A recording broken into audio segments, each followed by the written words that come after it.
ભારત સરકારના ગૃહ મંત્રાલય દ્વારા જે રાષ્ટ્રીય રક્ષા યુનિવર્સિટી અલગ અલગ જે કાર્યો છે તે કરી રહી છે, ત્યારે રક્ષા યુનિવર્સિટી દ્વારા અમદાવાદના કર્ણાવતી ક્લબ ખાતે મીડિયા ઇન્ટરેક્શન યોજાયું હતું। આ બેઠકની અધ્યક્ષતા કુલપતિ પ્રોફેસર ડૉક્ટર બિમલ એન પટેલે કરી। આ પ્રસંગે school of physical education and સ્પોર્ટ્સના ડિરેક્ટર યશ શર્મા અને બીસીઆરના ડિરેક્ટર ડૉક્ટર ઉત્સવ ચાવરે હાજરી આપી। આ વાતચીત દરમિયાન આરએરયુ દ્વારા રમતગમત શિક્ષણ અને વૈશ્વિક સહયોગ માટેની પ્રતિબદ્ધતાને વધુ મજબૂત બનાવવાની જાહેરાત કરાઈ। ખાસ કરીને ઓલિમ્પિક અભ્યાસ, રમતગમત શાસન અને સંશોધનમાં ભારતને વૈશ્વિક સ્તરે આગળ લાવવા સંકલ્પ રજૂ કરાયો હતો। 2024માં સ્થાપિત Bharat centre of Olympic research and education એટલે કે બીકોરે ભારતને વૈશ્વિક રમતગમત સંશોધનના નકશા પર મહત્વપૂર્ણ સ્થાન અપાવ્યું છે। બીકોર ભારત અને દક્ષિણ એશિયાનું પ્રથમ આઈઓસી માન્ય ઓલિમ્પિક સ્ટડીઝ સેન્ટર બન્યું છે। આ સંસ્થા ઓલિમ્પિક અભ્યાસ, રમતગમત શાસન અને આંતરશાખાકીય સંશોધનમાં સક્રિય ભૂમિકા ભજવી રહી છે। રાષ્ટ્રીય અને આંતરરાષ્ટ્રીય સહયોગ દ્વારા બીકોર ઓલિમ્પિક મૂલ્યોને પ્રસારિત કરી રહ્યું છે। સંશોધન ભંડોળ અને ગેપ એનાલિસિસ મારફતે રમતગમતની શ્રેષ્ઠતાને પ્રોત્સાહન આપવામાં આવી રહ્યું છે। બીકોર એ ભારતના ઓલિમ્પિક જ્ઞાન ઇકોસિસ્ટમના નિર્માણમાં પોતાને વિચારશીલ નેતા તરીકે સ્થાપિત કર્યું છે। આ પહેલ ભારતના રમતગમત ભવિષ્ય માટે મહત્વપૂર્ણ સાબિત થઈ રહી છે।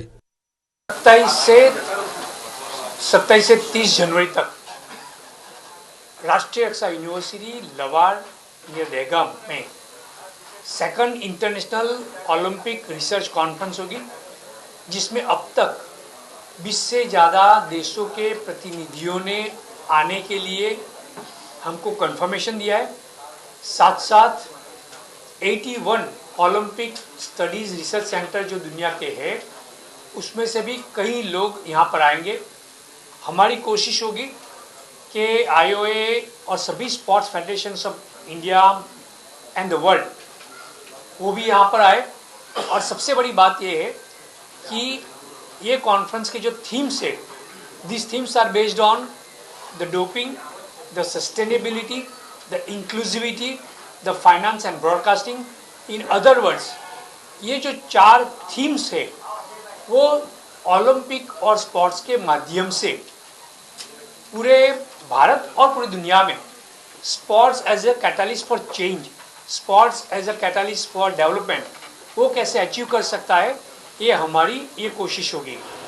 मैं आपके माध्यम से पूरे भारत देश के सभी मीडिया को, एजुकेशनल इंस्टीट्यूशंस को, स्पोर्टिंग कम्युनिटी को 27 से 30 जनवरी तक राष्ट्रीय रक्षा यूनिवर्सिटी में आने के लिए तहे दिल से न्योता देता हूँ। રાષ્ટ્રીય રક્ષા યુનિવર્સિટી દ્વારા world police and fire games 2029ના આયોજનની ઐતિહાસિક જાહેરાત કરવામાં આવી છે। આ સાથે ભારત પ્રથમ વખત આ પ્રતિષ્ઠિત ઓલિમ્પિક શૈલીની વૈશ્વિક રમતગમત ઇવેન્ટનું યજમાન બનશે।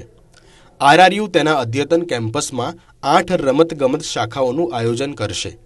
આ માટે વિશેષ સચિવાલય અને 500 પ્રશિક્ષિત સ્વયંસેવકોની ટીમ તૈયાર કરવામાં આવી રહી છે।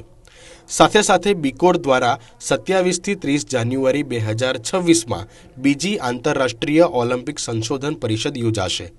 આ પરિષદમાં ઓલિમ્પિક શિક્ષણ, શાસન, સંશોધન અને એન્ડ ડોપિંગ પર વૈશ્વિક ચર્ચા થશે।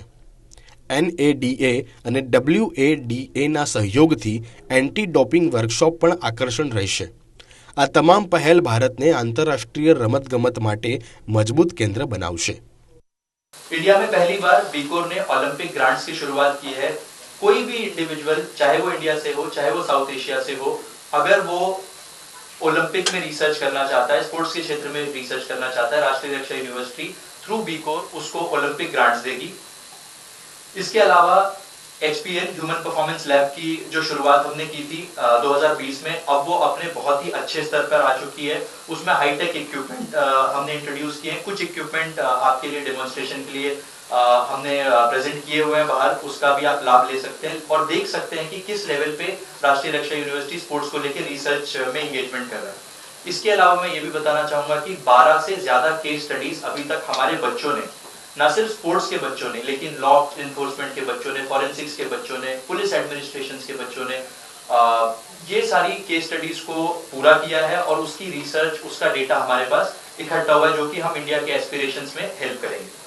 ओलंपिक एजुकेशन कैसे इंडिया में बढ़ाया जाए और किस तरीके से बढ़ाया जाए ग्लोबल लेवल पे, क्योंकि आज भी हमने देखा है कि कई सारे जो हमारे ओलंपिक एजुकेशन को पढ़ने के लिए बच्चे हैं वो ओवरसीज जाते हैं, बाहर जाते हैं, बहुत पैसा खर्च होता है उसके लिए। क्यों ना हम उस एजुकेशन सिस्टम को, क्योंकि इंडिया की पॉपुलेशन ही हमारी स्ट्रेंथ है, यूथ एजुकेशन, यूथ एम्पावरमेंट इतना है और यूथ इतने हैं इंक्लूडिंग साउथ एशिया, हम क्यों ना एक हब बनाए इंडिया में जहाँ पे हम ओलंपिक एजुकेशन को प्रमोट कर सके और बच्चे साउथ एशिया से, इंडिया से हमारे यहाँ आकर इंडिया में अहमदाबाद में आके इनफैक्ट पढ़ाई कर सके। देन हमने एक और बहुत अच्छा पब्लिकेशन किया है जिसमें हमने स्टेट ओलंपिक एजुकेशन एसोसिएशंस के बारे में बात की है, उनको कैसे हम स्ट्रेंथन कर सकते हैं, उनको कैसे हम प्रमोट कर सकते हैं, और ये सभी चीज हम इंडियन ओलंपिक एसोसिएशन के साथ जुड़कर उनको सपोर्ट करने के लिए ये सारी चीजें कर रहे हैं। इसके अलावा हमारे पास पहली कॉन्फ्रेंस में 70 से ज्यादा रिसर्च पेपर्स आए थे जिनको हम टिलन फ्रांसिस के साथ कंपाइल कर चुके हैं और वो हमारे सेकंड ओलंपिक कॉन्फ्रेंस के एडिशन में हम उसको लॉन्च करेंगे।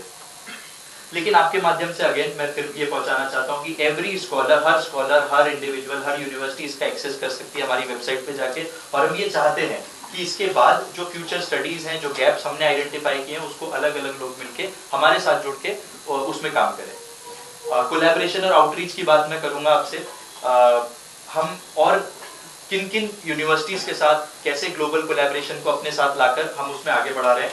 આ સાથે 10 જાન્યુઆરી 2026માં યોજાનારી બીકોર નાઇટ રન 2026 દ્વારા નાગરિકો, સુરક્ષા દળો અને પેરા એથ્લેટ્સને એક મંચ પર લાવવામાં આવશે। રમતગમત, એકતા અને ઓલિમ્પિક મૂલ્યોને સમાજના દરેક વર્ગ સુધી પહોંચાડવાનો આ પ્રયાસ છે। બીકોર અને આરઆરયુની પહેલો ભારતના રમતગમત ઇતિહાસમાં એક નવો અધ્યાય રચી રહી છે।